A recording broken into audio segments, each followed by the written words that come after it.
The RAT-55, officially known as the U.S. Air Force NT-43A, is a modified Boeing 737 quietly operating out of the Tonopah Test Range, Nevada since the 1970s.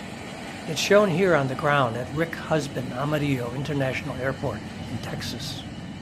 As the aircraft climbs on a clear, cloudless day, several small white oval-shaped objects appear to intercept it.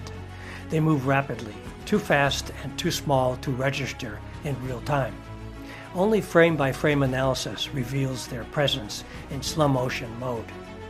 What these objects are, or may be, is unknown, or at least not publicly disclosed.